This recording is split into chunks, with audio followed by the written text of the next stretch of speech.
Welcome to One Simple Step today. Today I have the joy of interviewing Karena Hayes, and she is pregnant with her first baby, and she is planning an induction coming up in a couple of days. So I'd love to just ask her some questions that you may be thinking yourself about pregnancy, preparing for delivery, and as a first-time mom, some of the concerns, questions, and things that she's processed through that maybe you don't have to do because you can hear her experience and her insight. So welcome, Karena.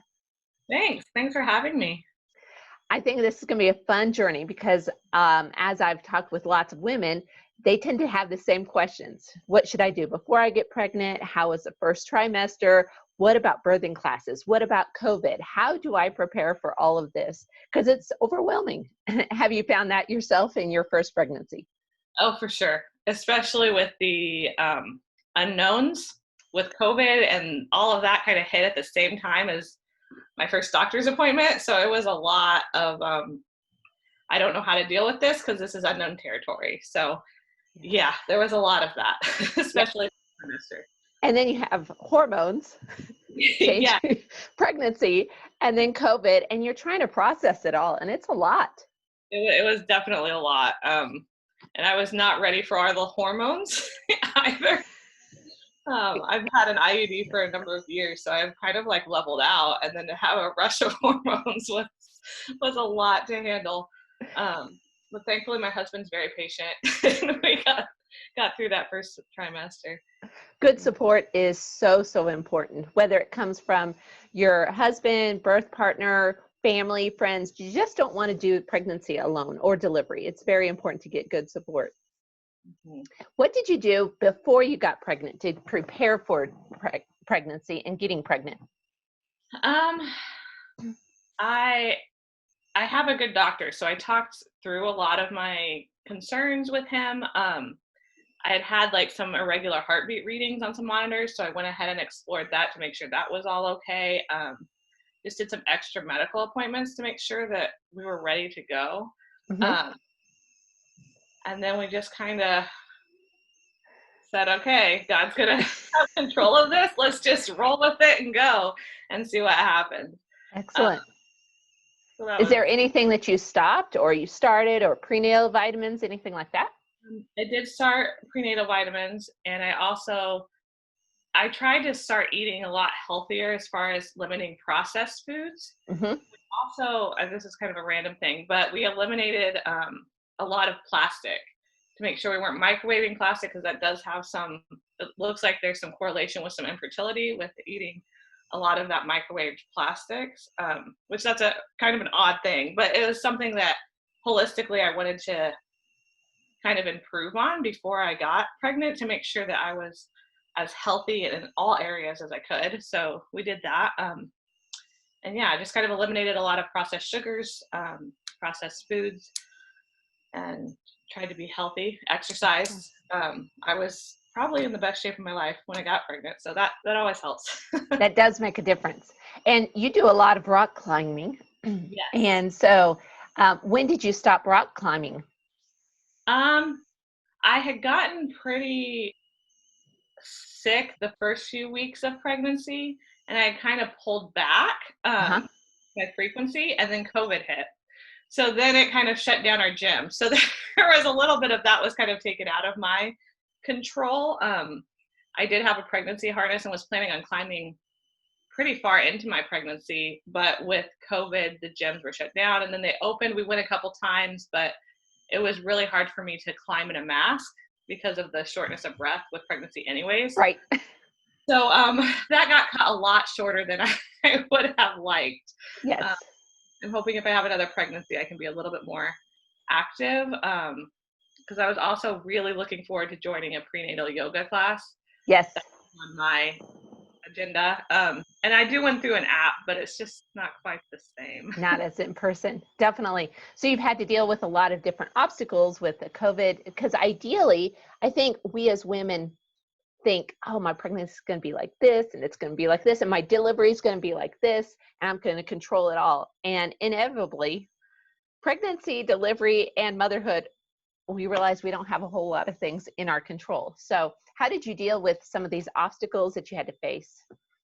Yeah, I think that the biggest thing I've learned, because in my mind, I'm a little older. I've had a lot of friends go through pregnancy and Yes. delivery. I know your birth plan is not usually how things go. So I felt like I was holding loosely to a lot of things, but COVID had a way of revealing that there's a lot more that we think is going to go a certain way. There's a lot more that we hold on to. Mm-hmm. And I think I found that it's okay to grieve some of that loss Yes. of, this is my turn to be pregnant, like this is my chance to have the baby shower. Like I want to do all these things and I'm really excited, and then you can't do them at all. Mm-hmm. So I think I got to a point where I learned that I needed to grieve some of that Mm-hmm. and make some space to just be sad about it and say, Right. like, hey, this is not the journey I thought it would be. It's a lot more isolating to Right. do this, where I can't see my friends all the time. I can't have the baby shower. I don't see the support on a daily basis, face to face, because we're online with all my work. Right. But grieving it and journaling through that, and saying like, it's okay. My journey's gonna look different, Right. and it's okay. Right. There are joys in it, and I need to find those and be okay with it looking very different. That's been a huge thing. And even with delivery, I've been very loose about what I want. Like, I'm like, I don't know, Uh-huh. safe baby, safe mom, I'm good. But then to have like some preeclampsia stuff, and then to have like the plumbing in our house go terribly wrong right after a hospital visit where like the baby could be coming anytime, and now we don't have a place for baby. It just kind of revealed like, yeah, there's a lot that even if I'm like, okay with whatever, there's really a lot of unknowns, and there's a lot to really Process. take a deep breath and process through it, and Most definitely. okay with what happened. Definitely. I think also we think physical health through pregnancy and preparation, but sometimes we forget about the mental aspect is just as important, and dealing with those changes, those grieving moments, fears, anxiety. Just putting it out there to say, if you're dealing with this, you don't have to deal with it alone or pretend it's not real. And also seeking professional help through pregnancy and postpartum, because there can be some pregnancy anxiety and depression too. And the more that we process through all of this and really be honest of, yeah, I am struggling with this. I think that's an honest place to be. And some of the things you've said is, I think everybody's dealing with grieving during COVID, but then you compound it with a pregnancy and the hormones. Yeah. So yes, so important. So important. What has surprised you in pregnancy? Oh, that's a good question. There's been a lot of like interesting surprises. I think the amount of community resources has been one of them, and not just like physical resources, but like even friends and like places to tap in during COVID, where you feel like you're very isolated. But I've been surprised at how much there is available to pregnant women, and how quickly those things have gone online. Yes. Where you can still tap into those resources, and how valuable those resources are. Because I have friends that are like, oh, I never did that. I never went to a birthing site. I don't have time, whatever. But when you start tapping into all these resources, it gives you a wider support network. And I think that kind of surprised me, how beneficial that's been to me. Right. That was, yeah. I'm an oldest. I can do it on my own. I have friends. We got this. But actually the benefit of tapping into those community resources and tapping into a wider circle of support has been really valuable, just in the preparation of getting towards labor and working through pregnancy. That's been a little surprising. I don't think I was aware of all of that. Yeah, I'm trying to think of other things that it's been a fairly easy pregnancy. I think some of the complications towards the end have kind of surprised me, like the preeclampsia stuff. Again, I'm pretty healthy. I have a very low blood pressure, so like having a sudden like high blood pressure reading kind of that's been very surprising, especially in the last few weeks of pregnancy. But again, we got to roll with it. What were some of the symptoms that you had with preeclampsia? I had, well, because of COVID, most of my appointments were virtual. So I have a blood pressure monitor that the doctor like sent us a list of approved ones. And so I monitor pretty frequently my blood pressure. Uh-huh. It started kind of creeping up. So that was one thing. And then when I went to my doctor's appointment, I had a really high reading, kind of randomly.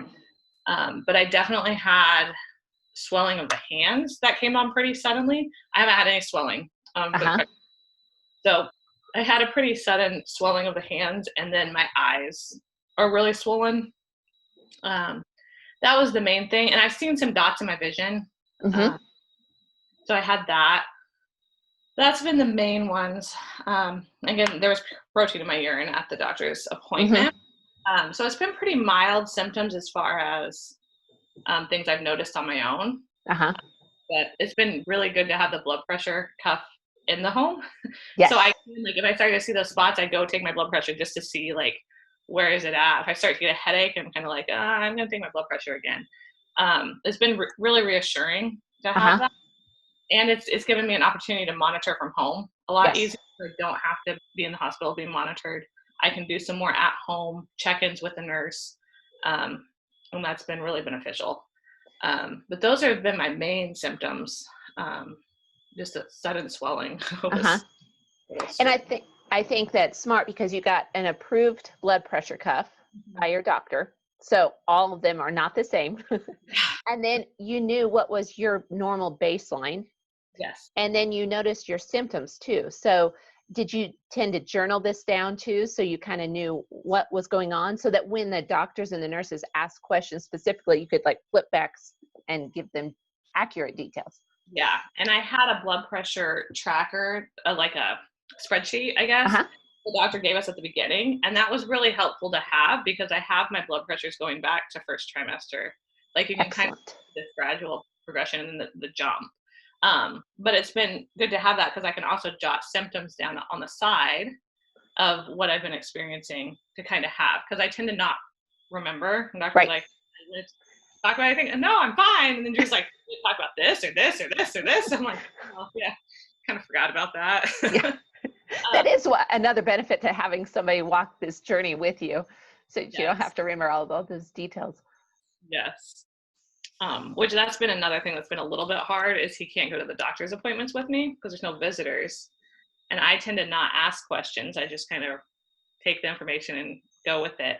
Whereas Drew has a lot of great questions to ask, but I don't always call him. And he misses out on some of that. And that's been a hard loss. I've heard a lot of women talk about that sometimes the dads don't get to hear the heartbeat or see the ultrasound. And that's a big part, part. He's taken that one pretty hard. Because even just being on FaceTime and seeing the ultrasound is not quite the same as being in the room. Right. And he's really wanted to journey with me in this.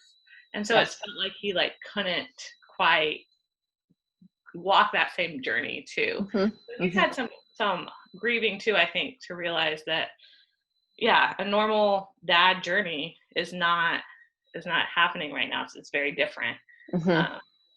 He doesn't get to have those moments to connect to the baby too.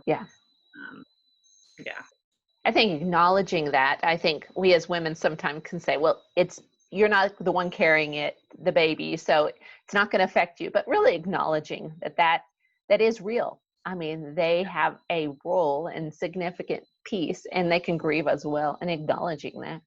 Yeah, for sure. For sure. Well, good. Now, birthing classes have moved online, and that has created some chaos with a lot of pregnant women. And so, some of them have been canceled. So some women are looking frantically, and I know there are some free ones out there. I know evidencebasedbirth.com offers some. I know Pampers offers some free videos just to get some information, because I've talked with some women that have had no preparation. And I feel like if you really get prepared and educate yourself. That's really important to go in strong with your delivery. So I know that you have done actually a 10-hour birthing class, which is pretty phenomenal. So what are 3 things that you learned from your birthing class that other first-time moms might find very beneficial? Yeah, I mean, there was a lot of information.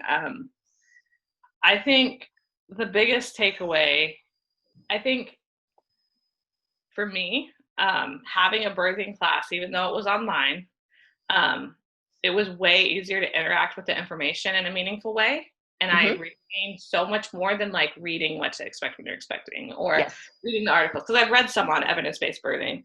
And I've read some of their articles and they're really beneficial, but like being in a class where you can interact with the information and ask questions and hear other people's questions, Yes. um, it was really, really beneficial. And I feel like I took a lot more away from that than just doing the research on my own. Mm-hmm. And it did feel like I was part of a bigger community. I'm not just researching all of this on my own, trying to figure it out on my own. It was a much larger, like, oh, there's other women who have similar questions, or Mm-hmm. even I hadn't even thought of that. That's a really good point. That was one of the biggest things. So I think if you can take a class, even though it's online through Zoom or whatever, it was really beneficial for me to have the information presented in that way. But we learned a lot about pelvic floor and PT resources. Yes. But knowing you, I was like, oh, I'm going to tune in a little closer here. But that was really important, again, to interact with the information in a way where you can ask questions. You have a visual, you're talking through the different resources that are even available through PTs in our community. Because sometimes doctors will give you those referrals and sometimes they don't. But to learn that there's a group of PTs in our community that are dedicated to pelvic floor and pregnancy health. Uh-huh. Again, just tapping into those community resources, that was really beneficial. And just learning about your pelvic floor, I think that was really important. We learned a lot about like nutrition and hormones, which again, I can research, but then to hear someone present it and say like, this is some of the latest research. Protein, if you have a diet high in protein, you tend to have less swelling. So I think there might be a connection of the two. Like, here are some great snacks. Like, what are you guys eating for snacks? Here are some ideas. Like, Greek yogurt's a great, different ways that you can incorporate proteins that you don't always Right. think. I think that was really beneficial, just to give me some more ideas of not just sliding into some easy snacks, but really being intentional about what I'm eating and how that's impacting both my hormones and possibly other physical aspects like swelling. And then the other thing, I think there was a lot of techniques to deal with pain. And we talked a lot about pain versus suffering. Yes. How to get through some of that. That was really beneficial.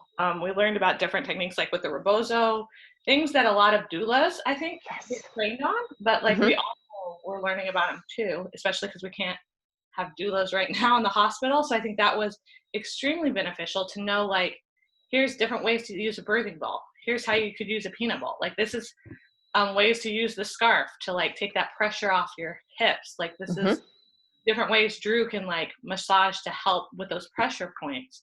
And practicing that was really beneficial. Because again, it's more than just reading or watching a YouTube video. Right. You have someone say, no, go ahead and practice this so I can see it and give you some pointers and try it out. So you were able to do that in the virtual class. It wasn't just lecture. It was actually get on the floor, try these different positions. That's awesome. So that was really helpful. I think that's probably one of the main things that I'm hoping to take away going into labor for the techniques. Great. Now, you also took a lactation or a breastfeeding class as well. Was that helpful for you to give you some information and knowledge before you actually attempt breastfeeding? Yes. I think that one was very beneficial. It was a shorter class, but it was really beneficial because there's a lot of things you hear about breastfeeding. You hear that it hurts and it's uncomfortable. And like, I've had coworkers that are like, yeah, no, I tried it for a week. It was not for me. That was awful. You hear a lot of negative things about it. And then to hear a lactation consultant say, you shouldn't feel pain in this way. You shouldn't feel like that. Like, these are some things that are not normal. There's some simple solutions to them. And there, again, are resources. There's lactation consultants that are here in our community that can reach out to you if you're experiencing this. So you don't just have to chuck it all out the window. Right. And it was good to know, like, what is normal, how a baby latches appropriately. Yes. And like, well, it was just good to see some of that because I would not have known that going into it. Again, I think sometimes we assume it's a natural thing and it'll just happen. Right. And again, I got it, like it'll happen. But to say like, no, there's some techniques that you kind of need to know. Yes. There's ways to make it easier on your body. This is the supply and demand concept. And even the importance of the skin to skin time. Yes. And the first 6 hours after delivery, making sure if you want to breastfeed that you have some things in place during that. That was really, really beneficial. And again, I think also just the connection to these are my resources. If I am experiencing any of these non-normative things, I know that that's when I need to go ahead and reach out. Yes. And this is what it should feel like. This is what it should look like. This is what my baby should seem like they're getting milk. These are the signs that getting the milk. So it was very beneficial. That is great. That's awesome. Just curious, are you going to use like a boppy or any support pillows, or did they discuss any of that? Because as a physical therapist, I just remember the tension in the neck. And again, mom takes second place, like the focus becomes baby. And I think moms, we got to take care of ourselves. So any tips that they give you for that? Yeah. And I do have a boppy. I'm planning on using it. They did give us some tips on posture. Yeah. And how to kind of take that pressure and weight off. There were also some good tips about, which I didn't think about this. And the one that's like sticking in my head, it's not as much about posture, but they talked about falling asleep while nursing and how to, if you're sitting in a chair, that can be a dangerous, or in a rocker. And a lot of women think like, oh, I need to sit up so I don't fall asleep. And they gave us some pointers of how to like lay in a C shape if you have a firm mattress or on the ground with the baby, so that if you fall asleep, you're not dropping the baby. She's not falling into like cracks or crevices. Some things like that I didn't even, that wouldn't even cross my mind. I would have thought, I need to sit up. I need to like, make sure I stay awake and then stay off. But they did talk a little bit about different ways to sit and prop using pillows if you don't have a boppy, again, to help with that posture and to take some of that pressure off. Excellent. I know a nursing station is real important too, to have everything that you need at this place. You don't have to nurse there every time, but inevitably, as soon as I sat down and started nursing, I'd be so thirsty. And I'd have my husband go get another. I'm like, oh, sorry, I'm thirsty again. So having a table, I think, having paper, pen, so you can write things down as they come through your minds, just some snacks, planning ahead, like where is my nursing area going to be? Have you taken some of those steps or thought about that? Yes, I actually have a nursing station put together. I am now thinking maybe I should get a water bottle and snacks there because I did not. But I do have we built a little kind of like nightstand table to go beside the rocker in our bedroom, which is also close to our bed. So I can I'm going to see where I need to move that or it needs to adjust. But I have a hatch night light too, so that lights really affect me. And I want to be able to have a dim light I can turn on in the middle of the night and not an overhead. So I have that set up. And I have the boppy pillow. I have some other random nursing things that I have kind of collected. But snacks and water, I'm going to add to that. Excellent. Okay, this is a fun one. What's in your hospital bag? Okay, well, I have several different types of masks because I'm going to wear a mask for them. I mean, mostly the pushing stage, they're trying to keep masks on. Okay. Which for me is hard. Right. So I have several different masks. That's a new COVID thing. I also have a personal fan, like a round fan that we can plug in because I tend to get really hot in the mask as well. So I have a personal fan. Those are my COVID related additions. Yes.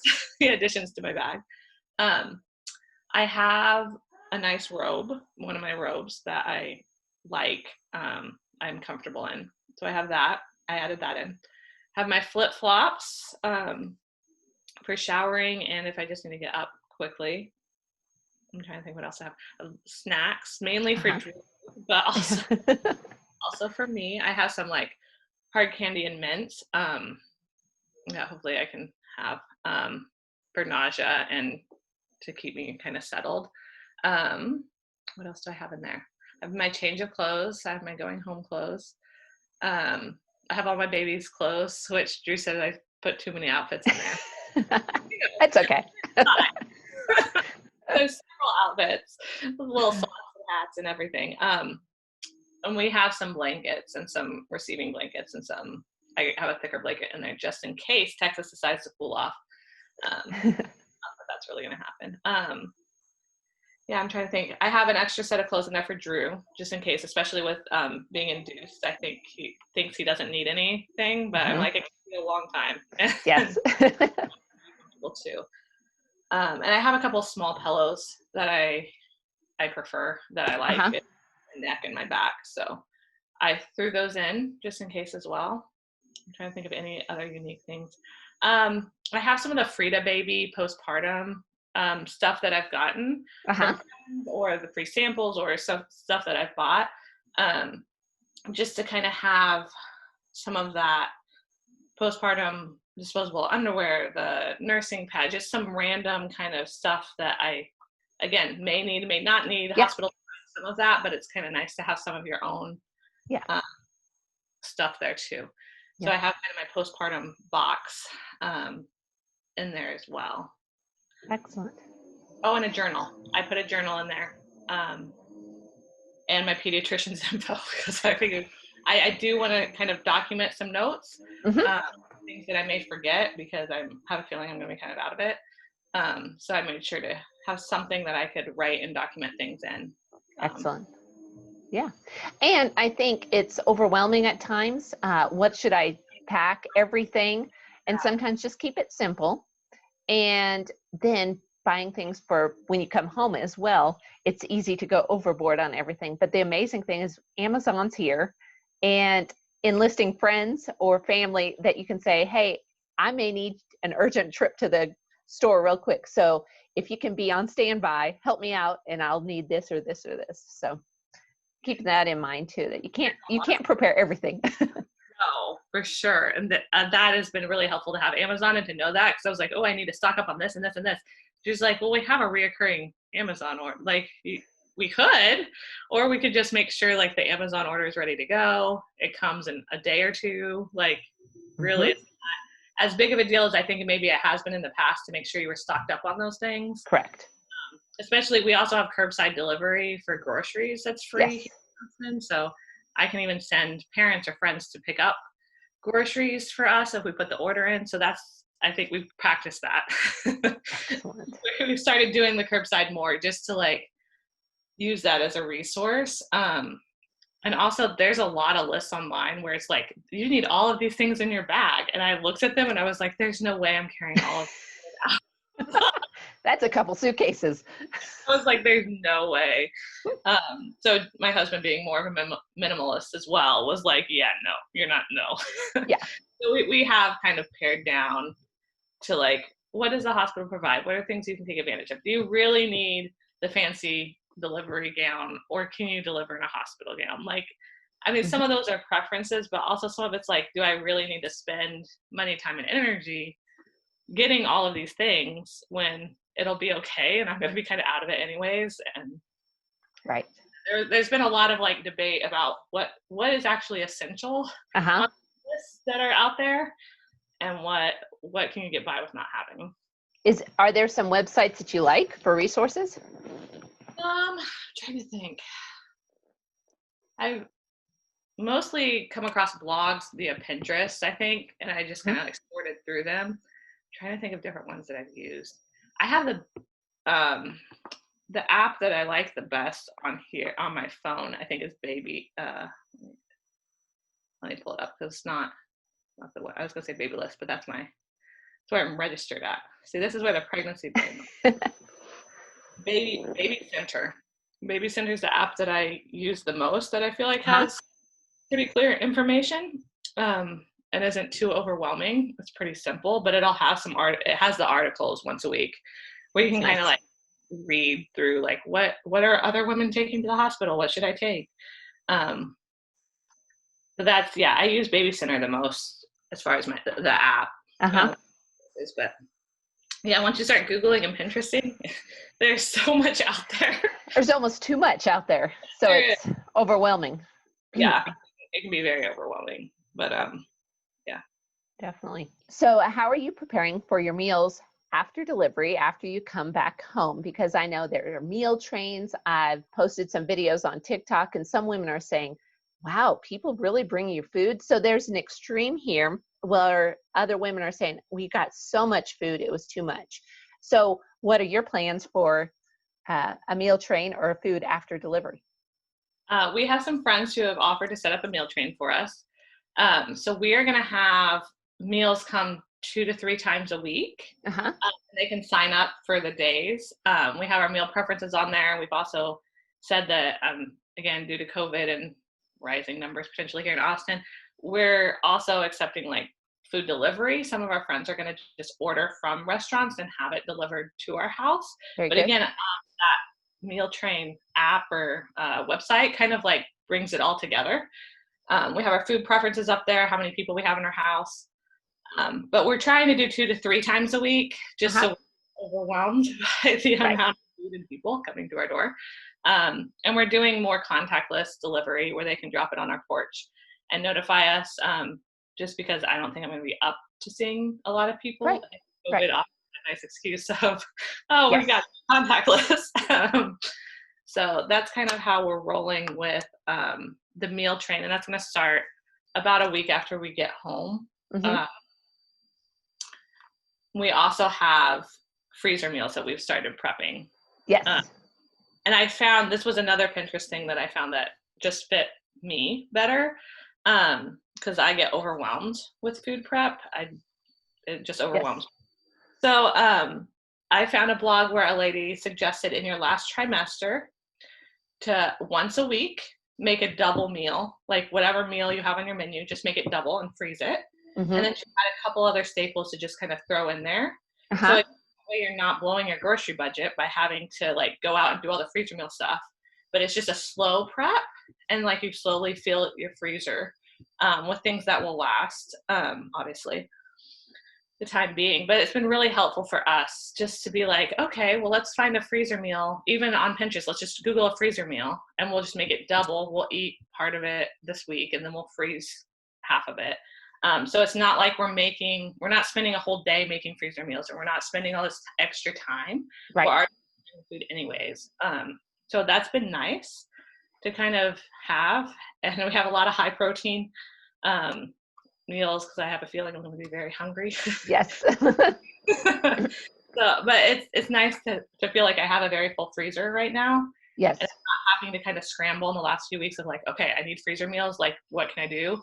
I feel more at peace of saying like my freezer has slowly been stocking up. We've ate some of those meals when Drew's been out of town, and I'm like, at 9 months, I can't cook tonight. But hey, I have some stuff in the freezer. So that's actually been nice to slowly build that freezer stash. Yes. I think you made some good points. It can be very overwhelming and it can hit the budget, and preparing little bits of things that you already like, and you're not trying all new recipes or making 25 casseroles. Another tip was partial prep, like preparing your meats. What can you do to simplify life or shop differently? Like some of the steamable vegetables in the packs that you can just microwave. So preparing, it doesn't have to be so complete that you have a month of meals all prepared. Just making life simpler. Yeah, for sure. And just having some random things like banana breads and some cookies in there, just little things that'll be nice to have, especially when parents come. It'll be nice to be able to pull some of that out and just kind of have some breakfast or some snacks that are ready to go. Definitely. Yeah. I think another lady too said that her mother prepared several weeks of breakfast burritos. Mm, And because we think dinner, but yeah. and we can do leftovers for lunch, but what about breakfast? Some women have said that breakfast was the most overwhelming meal. So I know that she had prepared it, put like the eggs and the meat and everything, folded it up, put them in foil, and then froze them, and then she could take them out and thaw them just a little bit. Actually, throw them in the microwave and then put them in the pan so they feel fresh. So remembering to help new moms out too with breakfast ideas too can be helpful. So Yeah. yeah, and I like what you said too. Um, Making your boundaries, especially during COVID. Like, it's okay to say, this is what we're going to do, and planning that out, I think, as much as you can. Again, life changes and you kind of have to flex, but especially for you and your husband, what are our desires or what are we going to do? So, what if you and Drew decided about that with visitors? Yeah. That's been a tough one because there's just so many opinions and ideas, and there's so much unknown. Especially here in Austin, our numbers were so high in the summer. We've come down, but now kids are starting school. Things are kind of spiking back up again. So there's that unknown of like, where will we actually be at if fall hits? Is it going to be high flu and COVID season? And is that something like how are we going to deal with that? So we've talked about that as far as like close family goes. Both of our parents are pretty responsible when it comes to like their contacts right now and like what they're doing to ensure that they're not being super exposed. They're both traveling in. They've asked us, do we have to quarantine? And I'm not making them quarantine, but that's a comfort thing. I'm like, your family, you can come in as long as we're pretty clear about like, there's no symptoms, there's been no exposures, just being smart about it. Right. But at the same time, not being overly paranoid. Because I do want family in my home. Yes. And I don't think either set of parents have like time to travel here and do a full quarantine and then be here for like a week. Like, it just Right. doesn't make a ton of sense. So we're kind of looser with our close family. And with friends, we're just now in Austin starting to loosen up restrictions. We've been on pretty tight restrictions, and we follow public health. I think it's important to kind of follow what the public health department is putting out as far as standards of gathering and that sort of thing. So actually, in-person church, we're just now starting outdoor like this next week.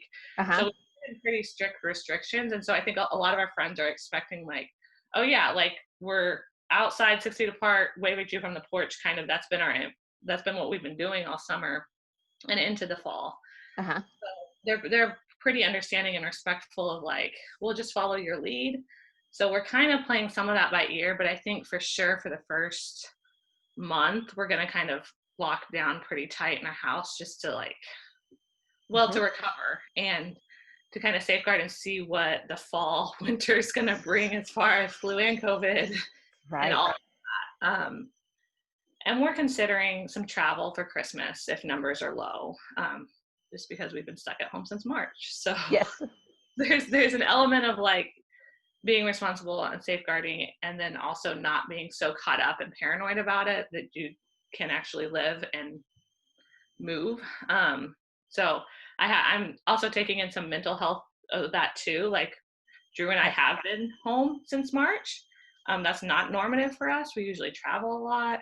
We don't both work from home, so we've been around each other in our house a number of months prior to having a baby. So I just think for mental health sake too, there may be some need to just travel to the grandparents at Christmas, even though they're in a different state. But we can drive there and we can be responsible about that. Just because we may need to get out of the house. Yes. Yes. Self-awareness and being wise and making smart decisions. And again, standing up for what you want and desire. Because people can come at you pretty strong, especially when it comes to a new baby. But it's okay to have a boundary and blame it. Like my husband will say, oh, just blame it on me. Or, it's okay. Again, preparing ahead of time to say, we need to do what gives you most peace. Yeah. So. Yeah. And my husband's been good about that too, saying like, if I need a buffer, like I can buffer for you. Like that's no problem. Just let me know. I'm like, okay, Yes. that is good to know, because I will be one to be like, oh, well, let me go say hi, even if I'm Mhm. not feeling it, or let me like, Mhm. entertain or like be socially appropriate. Like I need to go, they're my friends. I need to do all this stuff. And he'll say like, no, you don't. Not for you. You stay put, relaxed. That's great. Yeah. That's good. So, what are some apps that you've enjoyed through your pregnancy that have helped you and might be helpful for other first time moms? Yeah, I really liked the Baby Center app. And I have the Glow app, which is not my favorite, but that one was helpful in getting pregnant, kind of tracking a lot of that and having an app to track things on easily. That was super helpful. And they both rolled over into pregnancy, which was nice as well, because they Yeah. kind of just automatically, once you say you're pregnant, they roll over into the pregnancy app. It's been nice to have though, because there's been a lot of times where it'll say like, oh, you're 16 weeks pregnant. These are some symptoms you can expect to be experiencing. And I'm like, oh, no, I don't have any of that. And then the next day I'm like, oh, okay. That's what it was talking about. Like, okay, this is setting in. So it's been kind of nice to have something where I don't have to like read the full chapter of information and what to expect when you're expecting, Right. or read the whole thing and remember it. It's just kind of a day-to-day, like, hey, this is what's kind of going on in your body. This is what you can expect to be feeling. These are some possible areas of concern, or this is normal. So it's been nice just to have an app that'll pop up on my phone and Yes. tell me week to week kind of what to expect in the moment. And Uh-huh. for me, they've been pretty accurate as far as predicting hormonal shifts, or different symptoms like heartburn setting in, or pelvic pain, like different things. It's been pretty spot on. But I've had a pretty normal progressing pregnancy, but it's just been nice to have that as a resource, because then I can go back and read extra articles on it if it's something that I'm like, oh yeah, I am now experiencing that. Let me go back Mhm. and read up on that. Um, so those are the two apps that have been really helpful. And I am getting the app Wonder Weeks. I don't remember the one that I got, but that's gonna it tracks the your baby's growth. Uh-huh. So when they have the sleep regression, or when they're going through different growth phases, it kind of notifies you so you can be aware of like why the baby is fussy, because Yes. they're experiencing different developmental milestones. Um, and I know some of these apps do roll over. I have also, another app that I've used is Count the Kicks. Well, the apps have kick counters, but I Yes. just have a separate one that graphs it for you. I like research and information and Yes. data. So I like that it graphed it.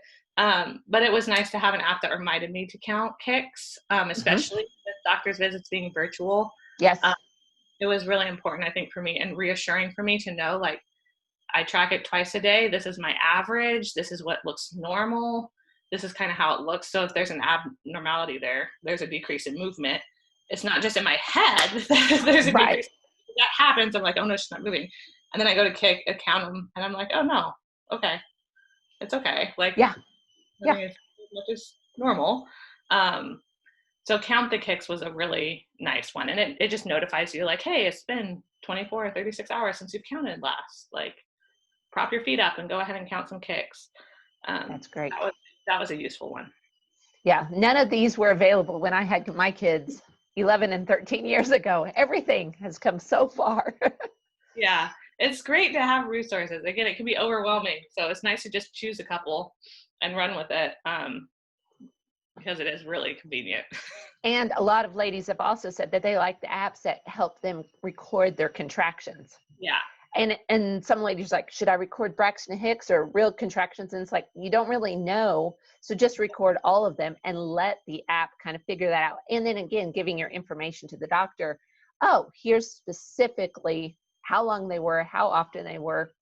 So that can be helpful too. Yeah. And some of these, I think the Baby Center one had the contraction. I used it the other night because I was like, oh, I think these are different than Braxton Hicks. I think these are real contractions. They were just Braxton Hicks. But it was nice to have the app because, again, I think, like, I'm a special education teacher and behaviorist now.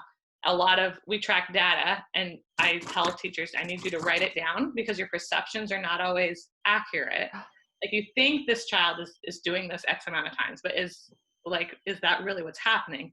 And I've noticed with the pregnancy app, there's a lot of times I think like, oh, I think these are like regular contractions. But you start tracking them, you're like, they're definitely not.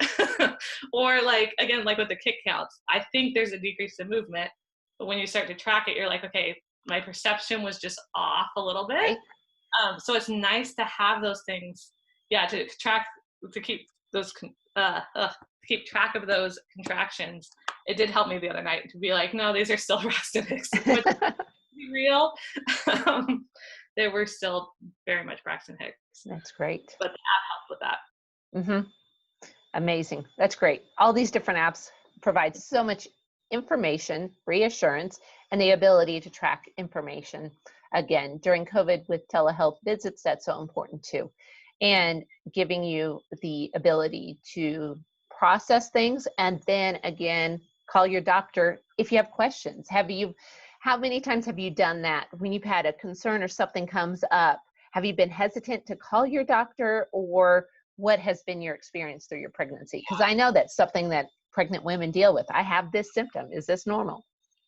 I think I've been more on the hesitant side because I feel like just historically, doctors are usually pretty dismissive of symptoms. I mean, just in general, I think that's been my experience of like, oh, I have this, and they just kind of dismiss it. So I think in my mind, I am hesitant to go to a doctor with symptoms. I mean, there's a great doctor right now. It's just kind of been ingrained in me that that's probably nothing. Right. So I've been on the more hesitant side of that. But I have called a couple times. And then now with the preeclampsia, I'm monitoring via like an instant message kind of portal thing. Excellent. Twice a day. So it's become more normative to say, like, she wants me to tell all the symptoms I'm having, blood pressure, like it's becoming, doing it more is becoming more difficult. And the fear of, I guess it's the fear of being dismissed or bothering people when it's nothing has been kind of reduced, because they're like, no, just tell us everything, because there may be something that is connected that you don't realize or think is connected, and we actually do need to know about that. So it's been a growing experience. Being willing to reach out and call when something might be wrong, or might be a little off, or it could be normal, and it's different experience for me. My body is done this before, I don't know. They've been really reassuring with that. So that's been helpful. But again, it's been a growing experience. You can reach out, and that's okay. And it's okay if it is nothing. Like that's good. All the time. So So Karena, you've juggled work and pregnancy. That can come with different challenges, and you are a special ed teacher. So tell me about that experience and what you've learned through juggling both roles. Yeah, it's been a lot, especially because I do teach in a non-normative setting, which can be a little bit higher stress. I'm working with kids who, for whatever reason, are not in the public school system. So it's a little bit different scenario. We have a high turnover rate of children, so we get a lot of new kids in and out. So there's a lot of change and flux and stress that comes along with the job. When I first was pregnant, we had a teacher who got in a car accident, and because I am kind of like the special ed float teacher, I ended up taking over a large part of his teaching caseload, which was things that I had not taught before. I mean, I have certifications in different things, but so it's more like biology, algebra, things. It was a lot. And again, in a specialized setting with special kids, was a lot to kind of take on. And that was in that first trimester, where I just felt so fatigued. It was a lot to take on. And I think I actually took on a little too much.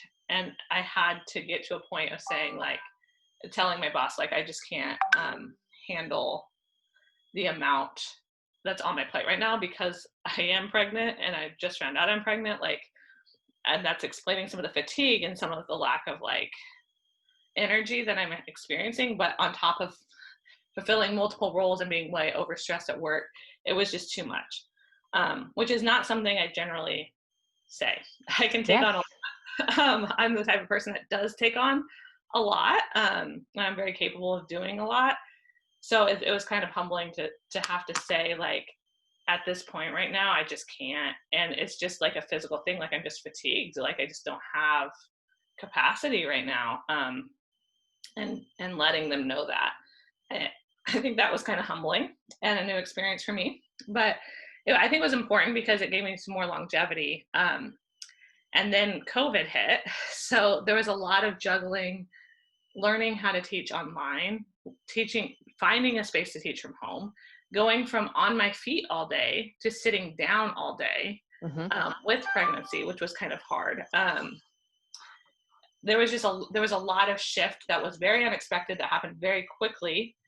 And I was in my first trimester. So the hormones, the nausea, the fatigue, and all of the changes, it was a lot to juggle. And I had to very intentionally find positives in what was happening, so I didn't just get overwhelmed. And I think that was a strategy a lot of us teachers kind of took on, but I had to be very intentional because it was a lot, just to deal with that amount of change and the amount of, again, there was a lot of grief of, like, we had kids who were on the verge of graduating who didn't end up graduating because we switched to online and they just couldn't handle it. Like, there was a lot of loss of not seeing the kids, and even just the physical aspect of, like, how do I sit? I can't sit for 8 hours. Like, this is right. And I got a birthing ball that helped a lot, to, like, not have to sit in an office chair, because I wasn't used to that. But also, how do I get out and exercise and walk around on my breaks? How do I balance the screen time with, like, me getting headaches just because I'm on the screen so much?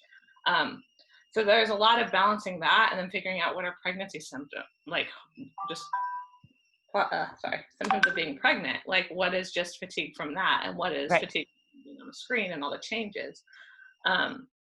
So there was a lot of analyzing and juggling and just doing the best I could, and giving myself grace to say, like, this is not me at my best. Like, this is not me at 100%, but it's okay. I can have some grace. I'm going through a lot, and now I'm also want to make sure I'm having a healthy pregnancy on top of doing my best at work. So there's a little more of a balancing act. It's not just sacrifice myself for the job, but actually, let's be intentional about being healthy. Give myself grace for not maybe performing up to my standards at work, and being okay with that. And I think you've said several things. Being positive. It's a new stage of life. Like, I've always done it this way, I can do it. Like, no, there is change. You've never been pregnant before. And then managing your stress too. And physically, what do you need to change? Being aware, connecting to your body too. So not sitting for a long period of time, using the birthing ball, taking rest, and then understanding the fatigue, especially in that first trimester. Wow, that's intense. So being aware of that as you juggle your work. And it's okay to set limits now and speak up for yourself and do that. So it's made the second semester a little better, because we thought we would be in person, which I was really excited about, but we're not. We're online. But I feel like, hey, that's really nice for me as a pregnant woman to teach from my couch instead of having to walk around all day and have the swelling, and, like, can get snacks I can eat all day long. There are positives. There are positives. Yes, for sure. There have been some positives. It's been easier for me to see, though, the second time around than the quick change. Yeah, adapting to all the different changes. What would you say were some of your highlights or things you learned from first, second, and third trimester? So or sum it up. How would you sum up your first trimester? First trimester. Well, first trimester was a lot of fatigue, so that was probably the low. Yes. But I think the highlight was just kind of learning your body in a new way. Yes. That was kind of fun for me, because, like, I am a climber. I try to be pretty in tune with my body and what it can do and what it normally feels like. So this was a change, and a lot of it was on the negative side, but at the same time realizing that, like, you're carrying something inside of you, and there's a life that's, like, developing. Just kind of that exploration, and being on that journey with Drew, as much as possible. That's been really kind of neat as a new challenge. So I think first trimester, there's a lot of excitement and newness to it that I think is probably the highlight. Coming into a new adventure. Second trimester. Second trimester, I did have more energy, and I think my highlight was like going on walks. And because I couldn't climb in a gym, I'm very particular about my exercise. There's certain things I like to do, and I don't do a lot of other exercise because I don't enjoy it. But learning how to get exercise in, going on walks around the neighborhood with my husband, and just like increasing the amount, and finally feeling like I could exercise again, like I could push my body and experience some exercise. Whereas in the first trimester, it was just too much fatigue to really do that. And those were some very sweet moments of just walking our dog and getting to have that time together, him and I. Even though they were just walks, I mean, they were longer walks, but it was just a walk. But at the same time, it was like exercise. I was able to exert myself a little bit, and we were able to spend some really sweet time together, preparing for what was to come. Yes. So I think that was probably the highlight of the second trimester. And just to give some information, ACOG, which is the American College of Obstetricians and Gynecologists, recommends pregnant women have 150 minutes of exercise a week. But intense, not intense, more moderate, where you can continue a conversation with somebody, and breaking those down into segments. So don't feeling like you have to do a 30-minute walk. Even a 10-minute walk several times a day can be beneficial, and reading your body as to, okay, I'm not feeling it today, or I need to rest. So that is the goal, because you stay in better shape. It's better for you and the baby, and it's also better for you recovery. And again, you're preparing for delivery, and delivery is almost like a marathon. So all of this provides you the ability to stay more fit. So that's just an important thing. So definitely, and a lot of women say that in that first trimester, exercise drops and then exercise comes back. So do what you can when you can with your doctor's approval. Definitely. How about third trimester? Oh, third trimester. I'm trying to think. Third trimester has been a little bit harder. Just getting back in the work routine, obviously, because I have the summers off. So that was kind of more second trimester. Third trimester was more getting back into work.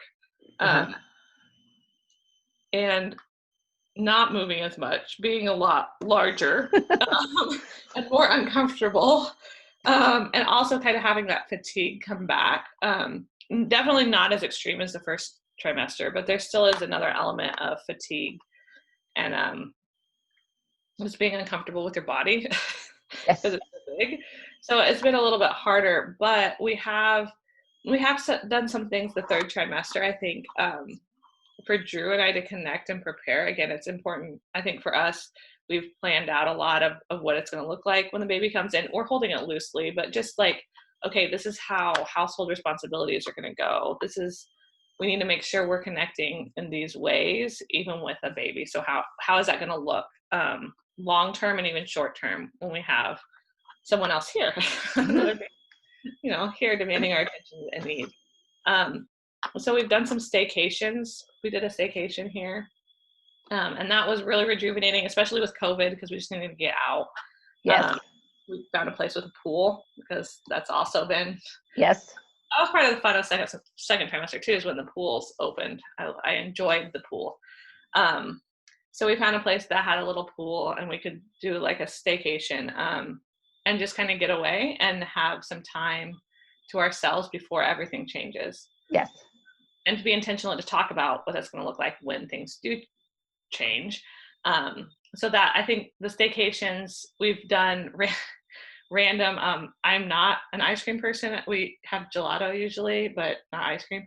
But ice cream has been my thing now. I don't have a lot of cravings, but we've even done some like Dairy Queen runs, which are like not things that we normally do. We don't do fast food, but that's been kind of fun to just be like, hey, I've been teaching, it's 3:00. Like, let's run to Dairy Queen real quick and grab a Blizzard, like grab some ice cream. And just do some like little silly stuff that's just not us, but at the same time is like, hey, we can have fun. Yes. And indulge some cravings every now and then while we're in this third trimester. So that's probably been the highlight, is our little our little runs, feeling the baby move a lot. She moves a lot. So we're connecting with that. I talk to the baby. That's been another highlight, is just having more connection with her being so active and being the third trimester. So. That's wonderful. Here are some fun little questions. What have been your cravings through your pregnancy? Ice cream. Actually, I've been craving a lot of ice. Like, I really just like ice, like snow cones, even without the syrup. I'm just like, just give me the ice. I know that's weird, but I just want ice. That's been my two kind of weird ones. Other cravings that I've had. I haven't had too many cravings. I craved a lot of potatoes in my first trimester. Potatoes in any form, baked potatoes, French fries, potato wedges, anything potato, hash browns. Awesome. So first trimester was a lot of potatoes. Those have been my main ones. I haven't had too many. What's your favorite maternity outfit? Well, the benefits of Zoom teaching. I have a maternity outfit that I got through Stitch Fix. My sister gave that Stitch Fix subscription or a one-time thing for my birthday. And so I used it to get a maternity outfit, and I really like it. It's more skinny jeans style than a nice shirt and a cardigan. But that's really all I've needed, because Zoom is top up. So I'm away with not having to buy a lot of maternity clothes. And that's actually been kind of nice, because I get overwhelmed by all of the maternity stuff. So that is my favorite outfit. I love it. It was nice to go through Stitch Fix, especially during COVID, because changing rooms aren't open anyways. You can't try things on. Stores for a while were kind of shut down, like we were all shut down. So being able to do something like Stitch Fix, where you get to put in your own like style, and then they send it to you, you can send it back, you can, go back and forth. That was actually really nice. So that's where I got my favorite maternity outfit. Where did you get your nursing bras? Well, I have some friends who had some different nursing bras that they didn't like, and passed them on my way. So I have kind of a stockpile of those. And then I've gotten several off of Motherhood Maternity that actually fit me. I had the one I was most excited about, I still am excited about, but it's more of a sports bra, which fits me better, but it clasps enough. But in the last few weeks, my rib cage has just yes. I can't wear a lot of those. So I'm kind of down to some more comfortable sleep nursing bras is basically wearing right now, just because it's just my rib cage has expanded so much. Yes. Even my extenders are not working. The changes. It's been my go-to. Excellent. What's your favorite exercise on the birth ball? I really like doing figure eights, just sitting and doing the figure eights. I think I don't know. It makes everything feel a little better. Yep. So it's a simple one, but that's been the one that I do the most. Have you used any belts, bands, or stabilization belts? Yes, I have an SI belt, which is the one you recommend on yours. I forget. Sorolla. Yes, I have the Sorolla, and I actually that had the pain that I was having decreased my exercise a lot towards the end of my second trimester, and getting the band and wearing it was a huge okay, I can walk, I can go on my walks again, and getting in and out of the car, on grocery errands. That has been a huge benefit and a huge lifesaver, I guess, because it took away the intense pain, and just learned better how to keep my legs together as I'm getting out of the car, and sit down when I put clothes on, make sure I'm sitting down, not standing up, doing one leg at a time, because I'm kind of stubborn. I like to do things the way I've always done things, but learn some of those tricks, and then also use that band really, really helped, and I think helped me get a little bit more exercise in, that I would have just stopped and just said, whatever, I'm in this pain, it's just a pregnancy thing, I'll stop. But getting the band helped me a lot. Excellent. Are there any journals that you like that were specifically for pregnancy? I thought about getting some pregnancy journals. What I've done is I use a passion planner for school.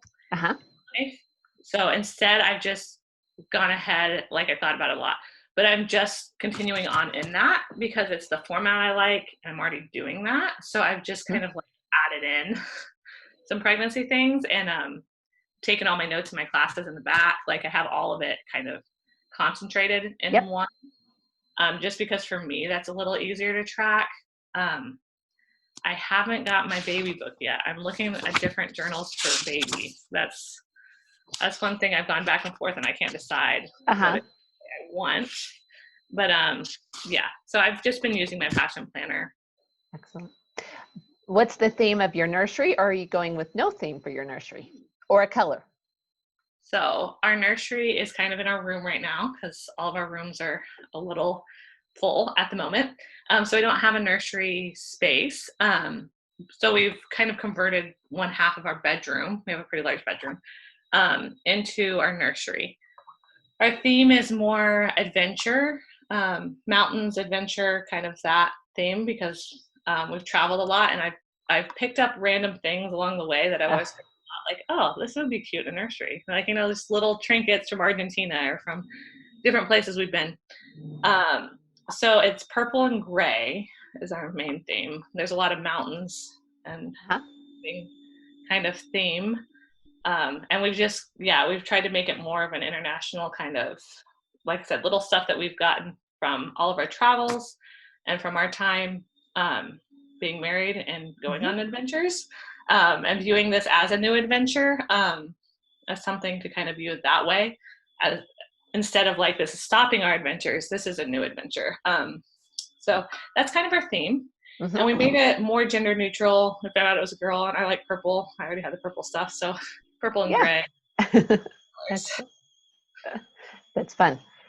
What are some tips that you were giving for your recovery and resting for those first 3 weeks after delivery? In our birthing class, this was the pelvic floor PT and the teacher both said, for the first 3 weeks, it's helpful to keep in mind the first week is in the bed, the second week is on the bed, the third week is around the bed.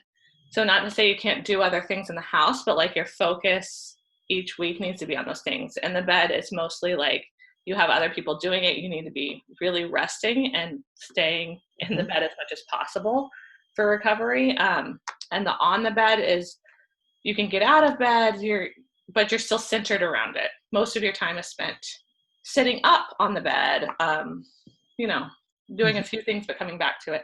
And then around the bed is again, more things in the house, going to the sofa in the living room, but coming back to the bed, just so that your pelvic floor and your body has enough time to really recover, and to prepare like your partner for that too. It was like, this is kind of where I'm going to be centered for the next 3 weeks. Yes. I need your help and support to get everything else done, and to host people and all of that.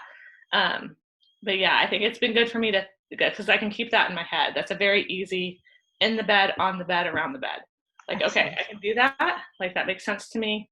It's simple. And I'm hoping it will help with long-term recovery. Yes.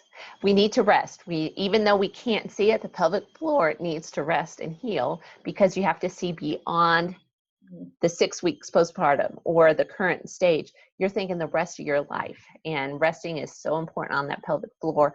And even if you're feeling really, really good, don't be overzealous and say, oh, I'm 5 weeks postpartum, I got to exercise, so I'm going to go try running. No, rest. Focus more on movement rather than exercise, and not losing the weight, but recovery. And then really, if women, there's been research that says if you can wait on your running until 12 weeks, that makes a big, big difference. So, and let's talk about pelvic floor PT. Are you going to go see a pelvic floor PT at 6 weeks postpartum? I am. I have a plan. My doctor may or may not refer me, because there's like, I kind of asked about that. But they only refer if there's like major problems or things like that. But I know how important, especially from my birthing class and from just following you, how important pelvic floor physical therapy really is. And because I'm a climber, I do want to get back to being able to exercise and boulder and like do some stuff that's going to be pretty hard on the pelvic floor. So I want to be able to have a plan for that and to make sure that I'm strengthening my pelvic floor as much as possible postpartum. So if I do not get a referral through insurance, there's companies that my birthing class has pointed out and given us resources for that do pelvic floor postpartum appointments, both in the home and in their clinic.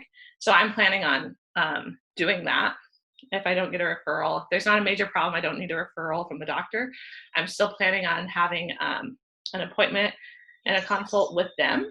They also set up some exercise plans that are kind of for you and what your body needs to get back to where you were prior to pregnancy, and kind of get back to the exercise regimen. Regimen. Yes, to get back to your exercise schedule and what you want in a healthy way that's going to benefit you more long term. I think that's going to be important for me because I tended to do the short term, like, okay, I feel good, let's go, instead of like, no, let's plan this out and let's get a plan put in place so that long term I have the results that I want. Definitely. And again, pelvic floor physical therapy is so important, even if you're not having symptoms, to clear that pelvic floor. Make sure that you're connecting to it, you're strengthening it correctly, check out the abdominals for diastasis, work on your scar to make sure that there's mobility and not increased sensitivity, whether it's a C-section or vaginal delivery, and help you return to even sex without pain, but enjoyment. That's important. So all those things shouldn't be overlooked. But I love what you're saying, Karena, even if you're not referred, taking that proactive step and asking for it or seeking out pelvic floor PT is really, really important. So ladies, I hope that all these experiences and tips that Karena has shared herself from her pregnancy have been beneficial to you, no matter where you are in your pregnancy or preparing for pregnancy. And again, ladies, one simple step today, that may be speaking up for yourself, getting more information, or just calming your fears and preparing. So it can involve so many different things, but you're on an amazing journey through pregnancy. And again, thank you, Karena, for sharing.